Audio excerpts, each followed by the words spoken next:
Okay, so Extreme Rules 2019, which a lot of the build-up wasn't as good as it felt like it should have been, but ironically they delivered. They delivered well. We begin, ironically, with Taker and Roman, or the Graveyard Dogs, taking on McMahon and McIntyre. I still feel like I cannot get through my head that Shane McMahon is able to physically dominate The Undertaker, who is still called the best pure striker on a roster that has Nakamura and Aleister Black. Taker looked much better in this match.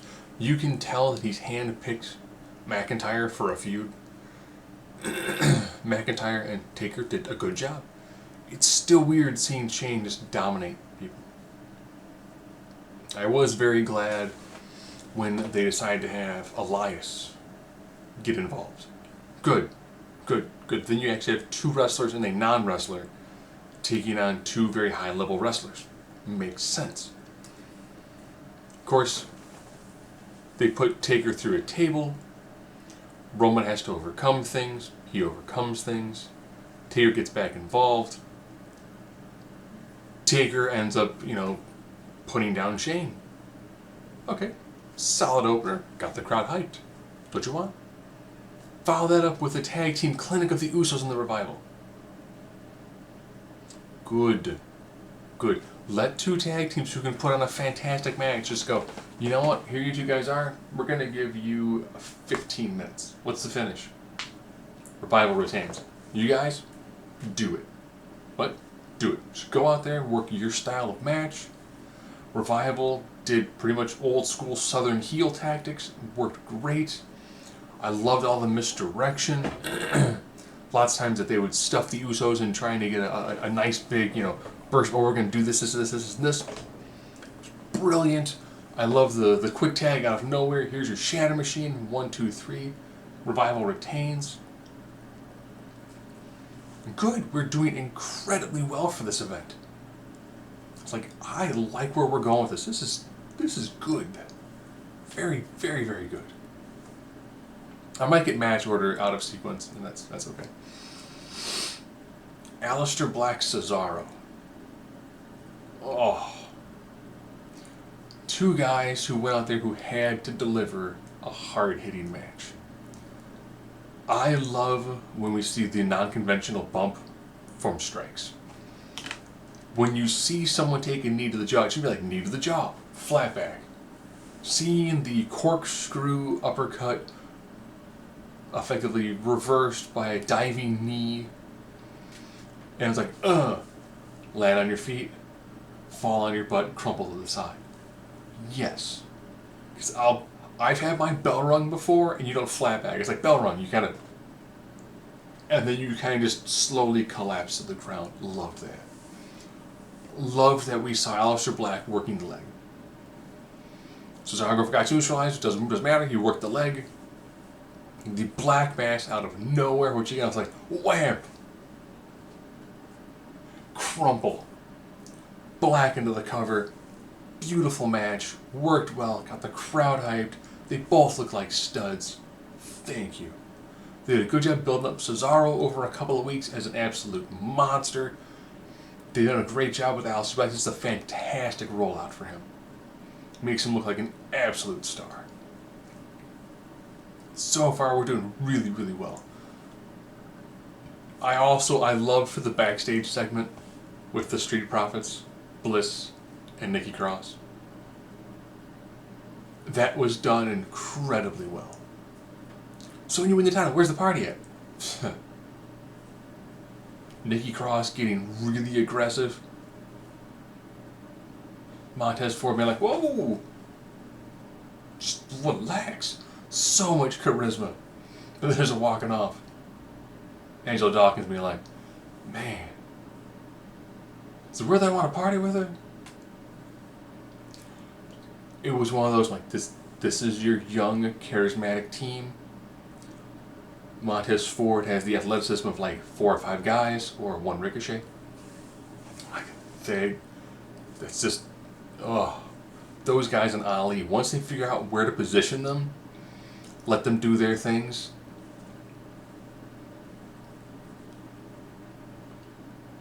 Just money. So much money to be made with those guys. The Bliss Cross Bailey match. Good. You can tell that Bliss is not 100%, which made sense to make this a handicap match. With the comment of you need to find a friend, I thought they were going to do something more with this, but instead I think having Bailey be able to weather the storm and get a victory on Cross, and then Bliss holding on to Cross, I'm like, she's going to turn, she's going to... Oh, they're going to drag this out a little bit longer. Good. Because you know what? This gives Bliss something to do, it gives Bailey something to do, it gives them a secondary storyline for them to do on Raw for the women's division, and it allows to get Cross to get some good airtime. Good. I'm so everything's running really well. Last monster standing match. This is why you do an Extreme Rules event. Seriously. They trashed everything. I was amazed when I saw, like, Pardon Our Dust faux wall. I'm like, oh, someone's going to go with that faux wall because, oh, that's legitimate faux wall. Okay, they're actually doing renovation work. Okay. Just, they beat the piss out of each other. Oh. Big spots. Both guys like strapped so they get up to their feet. I like how Strowman sold the spleen injury. It's just great. They both looked fantastic. When it came to the end, they set up that spot and I'm like, huh, looks like the barricade looks awfully funky. Kick. Big power slam off of a section of stage through a gimmick section of stage. And the ref's going, what? Because they're on the other side of a wall. Strowman busted out of a wall like Kool-Aid Man, like, oh yeah! Monster. Crowd hot for it. It's just one thing I'll say I'm getting tired of seeing is fans who are in the middle of action doing the I gotta get a selfie with this action. Just, you can tell there's a big divide between the people who are there watching the match, people who are watching the match through a phone, and people who are watching the match with the phone as a mirror to try to get that really good selfie to put on Instagram to try to get some likes. It seemed really weird because you got two guys beating the daylights out of each other. And the most important thing you can think of is, oh, this will be an awesome selfie.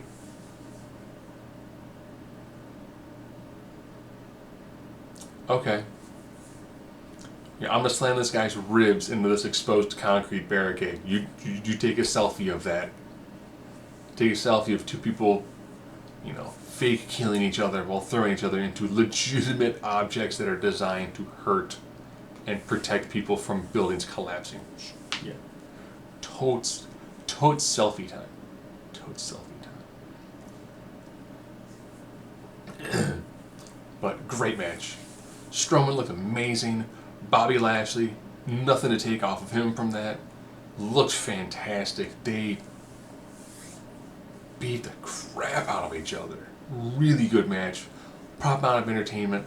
Because you had two Haas guys who just hossed each other while breaking stuff. It's why we watch Godzilla films. You want to see two giant monsters just smash stuff repeatedly. That's what it was. I loved it. A triple threat tag team match, which again had no extreme aspect to it. I'm glad Big E changed his suicide spear. He used to hit and then go like head first, but he had some moments where like he was going to become like 4 inches shorter. So I think him hitting it and then roll and then do it is much better. When they're all on the outside of the ring, and Otis Dozovich looks and looks again, and the crowd's just doing the whole. Is he going to jump? And he hits the ropes. South goes, whoa. Like, what am I thinking? Then there's a splash off the apron. I thought that was brilliant. Like that's great characterization and great physical charisma. And then Tucker diving off the top, which was smart, because he dove off the top onto Rowan and Big E. Yes. Yes, Daniel Bryan's part. Here's the spot. Daniel went, oh, no. Not doing it. You want me to this? You want me to be like Xavier Woods? I'm a doctor. I am not going to be in the spot where that huge hunk of humanity is going to leave the ground, have gravity assisting his pull. No, I ain't doing that. Big E. I'll do it. Rowan. I'll do it. Seeing Big E caught in a wicked submission where it's like, must not tab to goat-faced vegan. Must not tab to goat-faced vegan. Must not. He now has upper body and leg. Must move. Remaining leg. Must not tab. Goat-faced vegan. Makes it to the ropes. Daniel Bryan slaps him in the face. And Big E's like, must kill goat-faced vegan. Midnight hour. 1, 2, 3. New day. New champs. Good. I thought that was a really well done match. Made Big E look like a stud, which he is. That's why he's like, man, I'm looking forward to that three-way. You get away with it, E, because you come off like the guy that's how you would be acting. It's also why for a while if you met the New Day, you could spend, I think it was $5, and you could touch Big E's chest. I don't know if they still do that. Maybe now it's like $7 or $8, but I mean, you know, if you met the New Day and you wanted to touch Big E, it's a nominal fee. I think it was just like waist and up. I think waist and lower, it's probably like $35 with parents' permission. Probably sign a waiver. But just really good. I'm like, this is going really, really well. Ziggler, Owens, Stone Cold KO. Jaw jack, kick stunner, 3 count. Thank you. Yes. Perfect. It's like, you know what we need? We need a palate cleanser. Well, we've had a lot of really good stuff. Now we need to have like a great segment that's short, to the point, and the crowd's gonna be like, I like that, that was good. That was really good. It wasn't a marathon, it was just, you know what, sprint. Yay! Good idea. It allows them to kind of finish the book on that if they want to, or go back to the well again if they want to, but also puts, and then Kevin Owens running his mouth on Shane. Maybe now, Roman, Miz, and Kevin Owens, now that there's 3 people feuding with Shane McMahon, not to mention The Undertaker, maybe now if, like, Shane and Elias and Drew are beating down on one of the 3 of them, maybe the other 2 will show up and freaking help out. It's like, we're all facing the same group, yes. We're always being overmanned. If only the other people who have also been beat down by this triumvirate would also show up and help out. What should we do? Make a basic characterization and just come out and save the person who's been in the same position you're in, and then potentially they'll save you later, and it will actually lead to something. Faces should have friends too.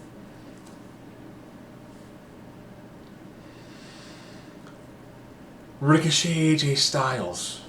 This being their 3rd match, I like how their first 2 matches, you can tell that they were just holding just a little bit back. Just a little bit. Just a little bit. So it was like, here's your appetizer. Here's your soup salad course. Now, here's your main course. I like how AJ looks at him and goes, okay, you know what? I think I can bust out a lot of older AJ Styles, like TNA level AJ Styles moves on this guy. And it'll be fine. Ricochet looked beautiful in this.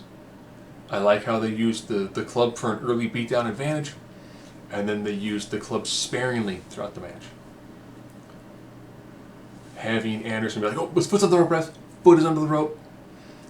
I like when you have the heel telling the ref, like, this, look, legitimate breaking of rules. Thought that was great. The finish with, again, like, you know, super styles clash. Made Ricochet look fantastic. So now Nakamura won the title in the pre-show, which I had to watch because I didn't think about. Nakamura Balor was beautiful on SmackDown, so put them on an actual event. It's probably much better. So Nakamura is your IC champion.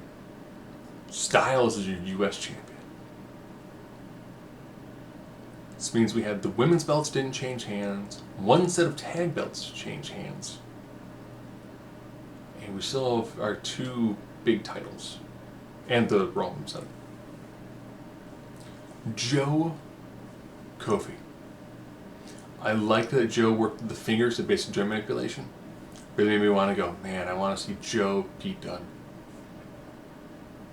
Putting Kofi's fingers in between the ring steps and stomping on them looked brutal. Loved it. Again, this is one of those Joe talked a big game. Joe drew first blood in the promos leading up to this and in some of the fights leading up to it. But then he lost. At least this time it was to a finisher. It wasn't like Joe running in the corner, Kofi sidesteps, roll up, 3. It was Trouble in Paradise, 3. Okay.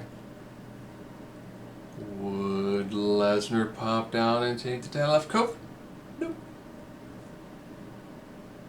Now we're at the winner-take-all mixed tag team Extreme Rules match. Corbin beat down Rollins with a chair an awful lot. It was fine. I think that we'd gotten to the point where we're just tired of seeing these people in any sort of match together. Lacey Evans and Becky Lynch, again, was fine. If you look at how far Lacey has come in this short period of time, it's astronomical. She hit a very good, springboard moonsault. This match was fine. It is weird with the mixed tag match because if you go for like the hot tag, it's like hot tag. Oh, now you just switch people in the ring.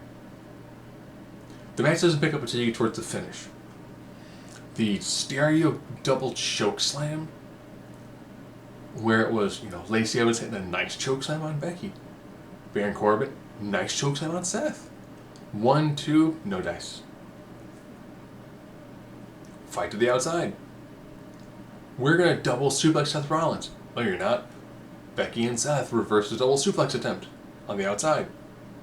Put them on tables. Becky, leg drop. Seth, frog splash. I like where we're going with this. Good. This is pretty good. Corbin rolling into the ring. Seth goes for the stomp. Counter into a powerbomb. Looked beautiful. Powerbomb. Deep 6. 1, 2. Becky saves it. Becky eats end of days. Seth Rollins sees this. Grabs the kendo stick. Lights up Corbin with the kendo stick. Like the kendo stick is, he's beating him with like a hunk of mulch by the time it's done. Grabs a chair. Starts wearing him out with the chair. Corbin by now is probably going, can I just submit?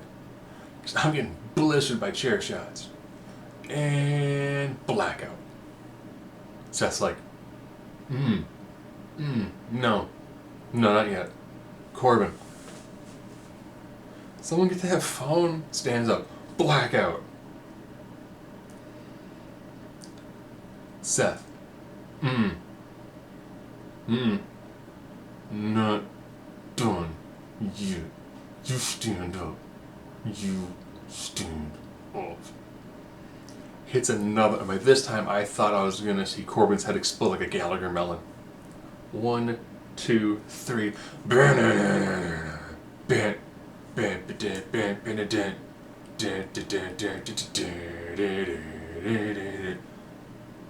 Huh?